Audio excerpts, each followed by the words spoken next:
Title: The Space Between Who We Were. When Mira saw Ethan at the back of the caf, she recognized him before she believed it. He was older, softer around the eyes, a quiet steadiness replacing the restless energy she remembered. But the way he stirred his coffee, absent-mindedly, was unchanged. Some habits, she thought, survived time. They hadn't planned to meet. Life simply folded them into the same city again, like a page bent back on itself. A mutual friend had mentioned Ethan's name casually, and a week later, Mira found herself walking into the caf with a nervousness she hadn't felt in years. They smiled politely at first, as if the past were a fragile object neither wanted to touch too quickly. "How have you been?" Ethan asked. "Good," Mira replied, meaning it and not meaning it all at once. Conversation came easily. Work, cities lived in, small victories and losses. They laughed at memories they once cried over. The years between them felt thin,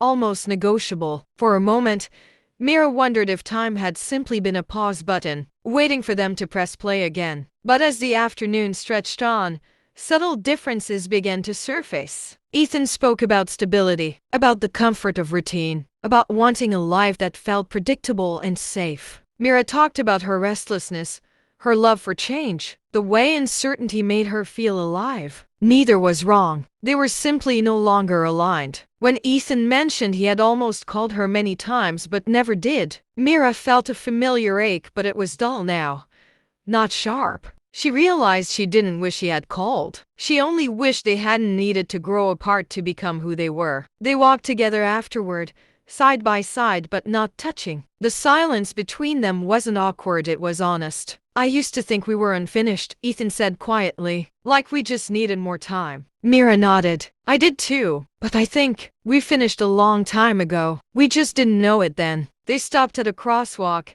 the light glowing red above them. Years ago, this would have been the moment they reached for each other, convinced love was about holding on. Now, neither moved. "I'm really glad you're happy," Ethan said. "So am I," Mira replied. And this time, she meant it fully. The light turned green. They exchanged a final smile, not the kind that promised more, but the kind that honored what had been. Then they walked in opposite directions, carrying no resentment, no regret, only gratitude. Lesson: sometimes people are meant to love each other deeply but not forever. Growth changes us, and love doesn't always fail. Sometimes it simply completes its purpose. Learning to let go with understanding is not a loss, but a sign of emotional maturity and self-respect.